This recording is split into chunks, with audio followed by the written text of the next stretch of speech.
Few, if any, of Canada's allies came to its defense publicly.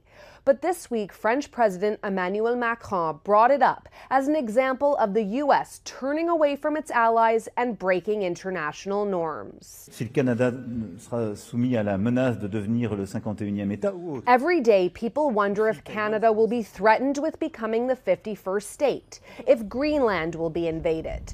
Macron was speaking to a gathering of ambassadors in Paris. C'est le désordre le plus grand, la loi du plus fort. We are living in a time of utter chaos. It's the law of the strongest that prevails. His comments come days after the U.S. launched a military operation in Venezuela, and as the Trump administration ramps up its pledge to take over Greenland. We're not in Kansas anymore. Canada's former ambassador to the United Nations says it's all in line with the U.S.'s new national security strategy. The hemisphere belongs to them and nobody else. They will use Trump force. Didn't just threaten Canada and Greenland. He crossed a line that most leaders still believed wouldn't be crossed out loud, and Canada understood something immediately. This wasn't a joke, and it wasn't posturing. It was a test of how far intimidation could go in a world that had grown comfortable, assuming restraint would always return at the last second. Canada didn't wait to find out. It moved. Greenland is not symbolic territory. It belongs to the Kingdom of Denmark. It is protected under NATO, and it sits at the heart of Arctic security, shipping lanes, energy access, and future military positioning, something directly related to Canada. When Donald Trump openly talked about Greenland as something that could be taken, bought, or coerced, he wasn't speaking casually. He was signaling something far more dangerous, that sovereignty itself could be treated as negotiable if enough pressure was applied. For Canada, that was the alarm bell, because if Greenland, protected by NATO, backed by Europe, could be spoken about this way, then Canada's own sovereignty could just as easily be framed as conditional. The logic was unmistakable. If Greenland today, then who tomorrow? The point was to send a message. To send a message to Canada and to the rest of the world that what the United States is and has become is a gangster klepto state that will do what they want to do and shake down whoever they want to shake down. Gangster fascism. You know what he said at this press conference he gave was that American dominance in the Western Hemisphere will never be questioned again. This was sending a message. And it's a clear message to Canada.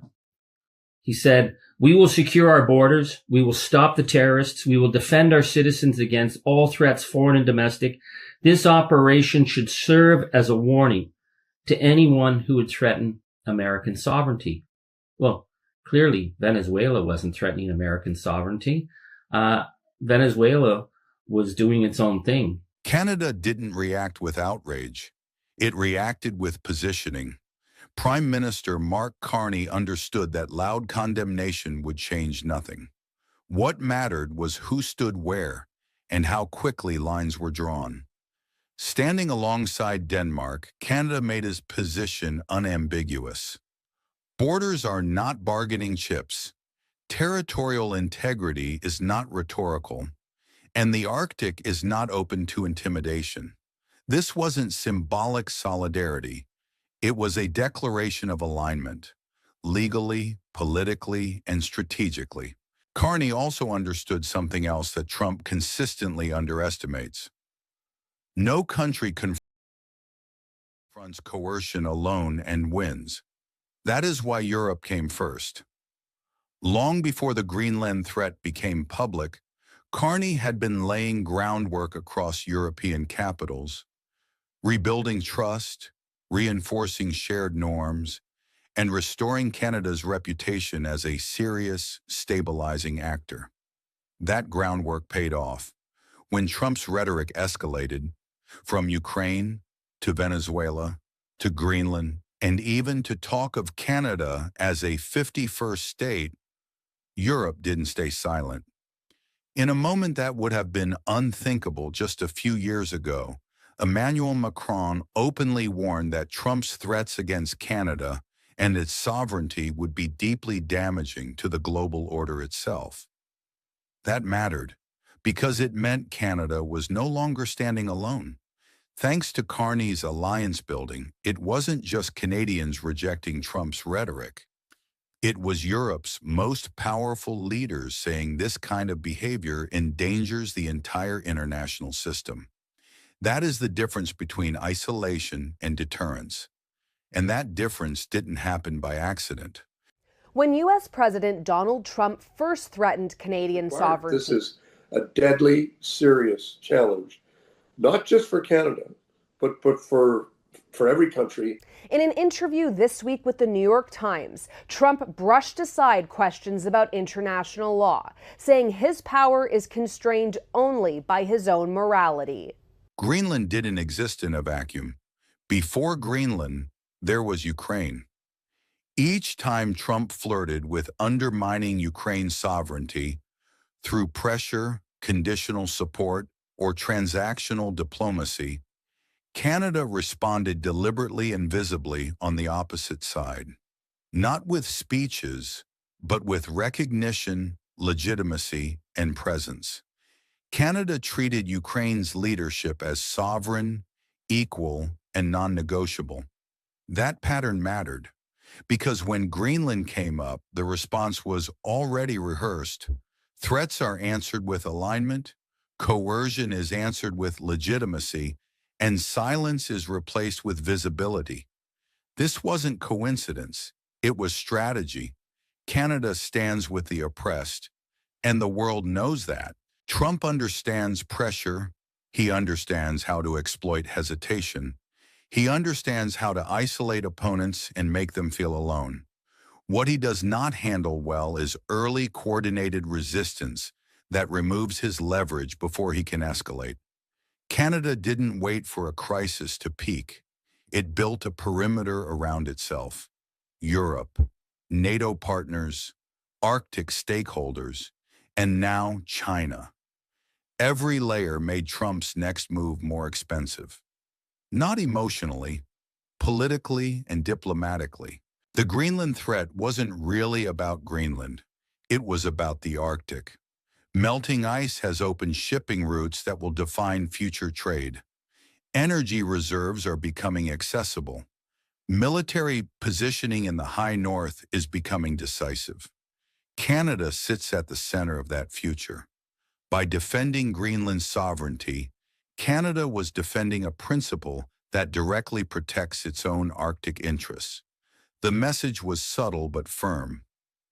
The Arctic is governed by rules, alliances, and law, not by whoever shouts the loudest. That signal was heard far beyond Denmark. You know the coded language of weapons of mass destruction, giving a U.S. regime the ability to go in another country. And Prime Minister Trudeau tried and tried again to reassure the Americans, to use facts, to show that our border was not flooding the Americans with fentanyl, but it didn't matter. It was about establishing a narrative. Kash Patel of the FBI then ramped it up. He started to talk about needing to protect the American border from the Canadian terrorist threat. He talked about hundreds of terrorists coming across the border. It was ridiculous. We know that. But did you hear the New York Times and the Washington Post and the CNN and the blah blahs on the evening talk show saying, what the heck is he talking about, this threat from Canada? Donald Trump was establishing a narrative of threat. And then that threat was elevated again by Kristi Noem, who started to talk about the threat of the northern border, that's us, bringing criminal gangs, El Salvadorian gangs across the border to terrorize poor American citizens. We knew that was ridiculous. But again, the narrative of threat, and now Donald Trump is telling the world that he can go wherever he wants. Canada never issued a threat to Trump. It didn't need to. Instead, it demonstrated something Trump instinctively. Every time you escalate, you make your opponents more united. Every time you threaten, you strengthen the coalition against you. That is not leverage. That is self-defeat. The Greenland episodes show that intimidation no longer isolates Canada. It mobilizes the world around it. For decades, Canada's instinct was to de-escalate quietly, smooth things over, avoid confrontation, assume good faith would eventually prevail. Trump changed that calculus. From trade wars to annexation rhetoric, ambiguity stopped being safe.